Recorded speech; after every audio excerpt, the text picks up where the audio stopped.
Hello, fellow YouTubers. This is Waving Railway again. This is like the 7th or 8th time I tried to shoot this video.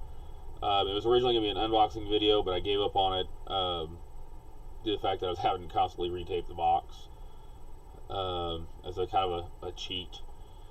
So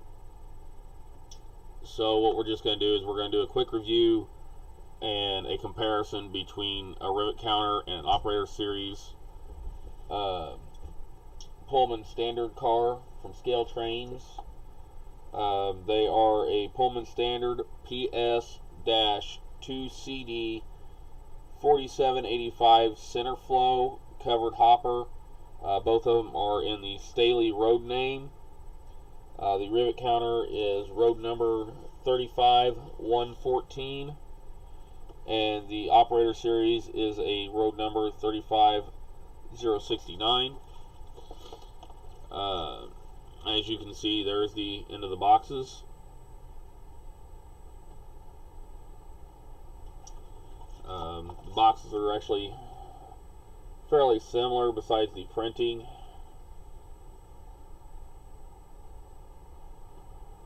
The inside storage of the boxes is identical. So let's get on with the review of the car. First off, it came with the instructions and a little history on the car. Came with the breakdown, exploded diagram, the details about what all the cars built with, road specific versus all Rivet Counter cars are come with. It's got the warranty information on the back of it, the actual parts list and additional parts that are available. It came with 4 extra roller bearing caps. So let's get on with this review. As you can see, it's got an issue right off. The etched metal walkways are popped up and they do not stay down when I push them down. I've actually already contacted Scale Trains over that. They said to basically use CA and see if I can't work it down. They're saying that it was probably due to temperature differences between the etched metal and the plastic. I'm not so sure that's actually what it is. I'm starting to wonder if maybe they're a little bit too long, being that it's both sides. And there's a paint blemish, a couple paint blemishes. One is here. It's like a little paint booger there. There is a paint blemish here. There is actually a paint chip here, which they're not that big of a deal. If I ever decide to weather it, those can be, you know, spots of rust, whatever. And it's almost the identical thing on this side of the car. Again, paint chip and a paint blemish. We do have air lines and decals on the end of the car inside. You've got an inspection plate. We've got decals on the top part of the car here that are all legible. Let's see if I get the focus to focus in here.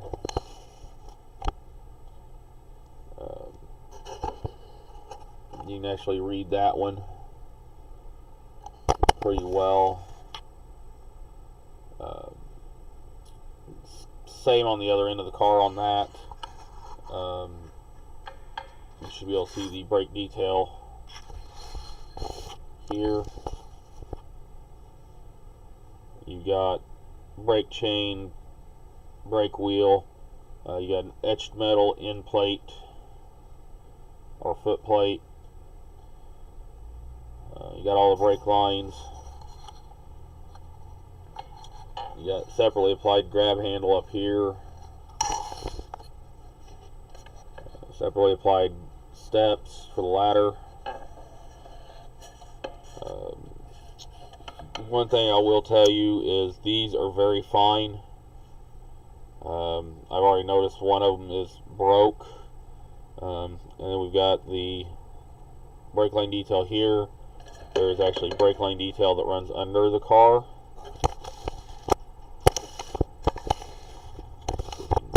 Get that in focus.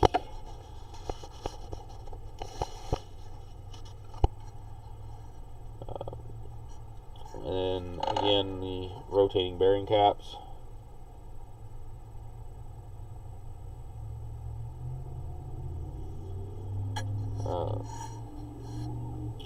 Flip the car around again. And we'll take a look at it again on this side.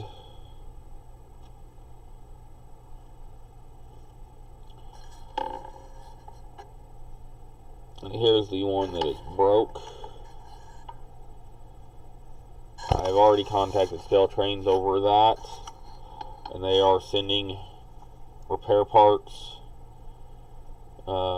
They're actually sending all three pieces here, because the step, the bracket, and the cut lever are three separate pieces, but they are attached together, so they're sending me all three in case I can't get them apart.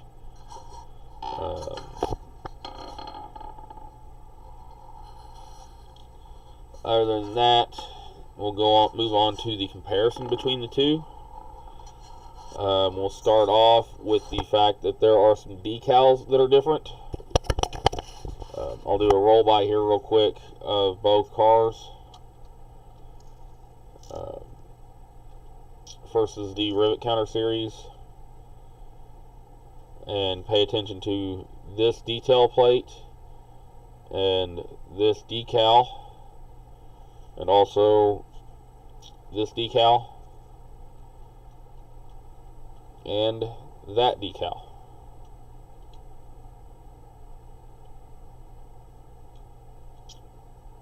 This decal and that decal.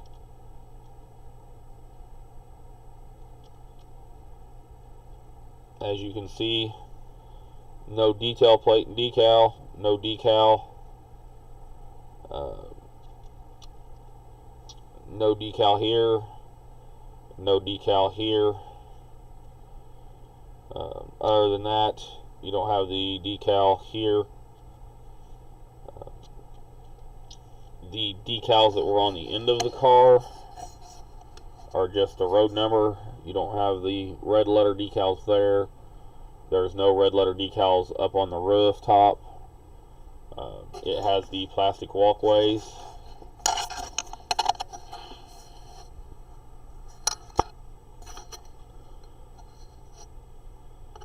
The roof hatches appear to be exactly identical. I did notice that there is a difference in the body.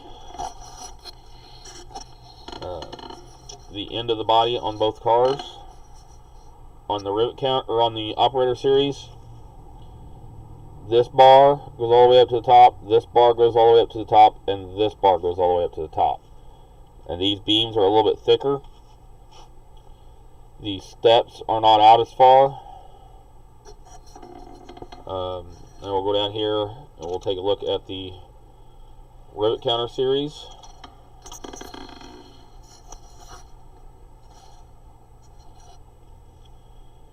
So as you can see, this bar only goes like halfway. The brake wheel is on a pedestal, not attached to the framework. Another difference is the Operator Series doesn't have the handles here on the four corners where the Rivet Counter does, but the Operator Series is marked and possibly pre-drilled, just possibly filled in with some paint right now. The underbody detail is similar, except for there is no brake airline running down the length of the car here. No airline hanging off the coupler box. It does have the cut lever. I already exchanged I've had this car for about a month now, so I already converted over to KD couplers because I plan on possibly doing magnetic uncoupling in my yard. And I don't think the Scale Trains couplers support that since they don't have the drop bar. And there's no brake airline detail inside the end of the car, but the air tank and the valve body there are already pre-drilled for it.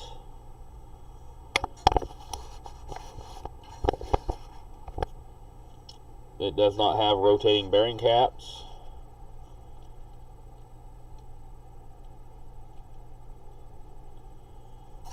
So the trucks are actually different trucks.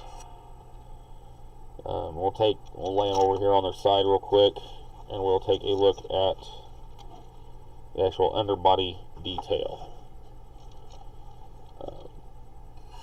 Again,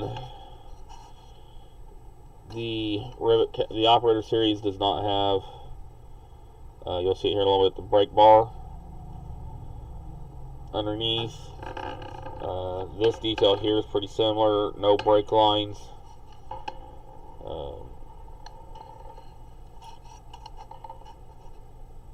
So we'll set that one out of the way.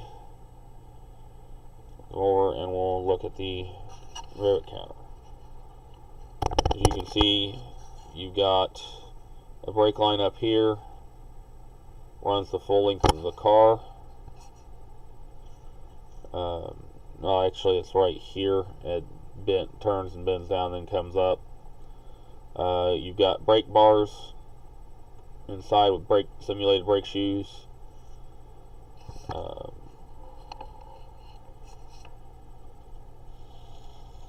And there's the brake airline again here.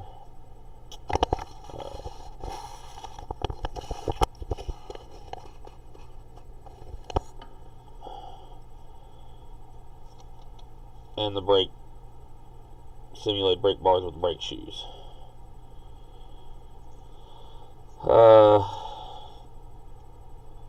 You also have a lever here, which is probably for the brake assembly. That is not on the Rivet Counter Series, or the Operator Series, I mean.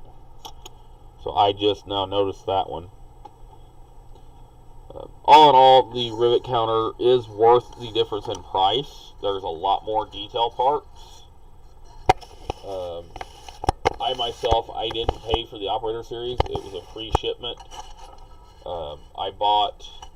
They were running a special deal, and I bought the Operator Series Tier 4 Gevo, and they ran a free freight car with it, which they wound up sending me they actually sent me, with that one, they sent me the NS Pullman Standard car, Norfolk Southern, and then I ordered the upgrade kit for the Tier 4 Gevo Operator Series, and they wound up sending me the AE Staley car in the Operator Series. I do own a Rivet Counter Tier 4 Gevo, Scale Trains, and the Operator Series Tier 4 Gevo, and I will eventually do a comparison video of the two of those. It is worth the difference in price. I will tell you, the decoders are different between the two. They're still lock sound, but they are different. You can hear a difference. But back on the Pullman Standard cars, there's definitely a difference in the level of detail. The body, for some reason, the ends are different. I don't know why. They both actually say they are built the same day. They are both the same lot number from the from Pullman Standard, according to the decal on the side of the Rivet Counter. The Operator Series does not have the lot number decal on it. Or actually, no, yes it does. I'm sorry. Yes, it has the lot number decal. So they are both the same lot lot number, and they are both new of 769. So I don't know if they just got the wrong decals and they actually did have a different prototype than what the decals were that it got applied to it. One would probably have to bring that up with Shane or one of the other guys from Scale Trains and find out why there's a difference in the ends of the cars when there's, say there's the same manufacturer lot number, manufactured the same year in the same month. They should be almost identical cars, except for the level of detail that Scale Trains puts in. Again, that's all for this video. Thank you. Remember to like and subscribe. I'm still just starting out doing these videos. I've got a few out.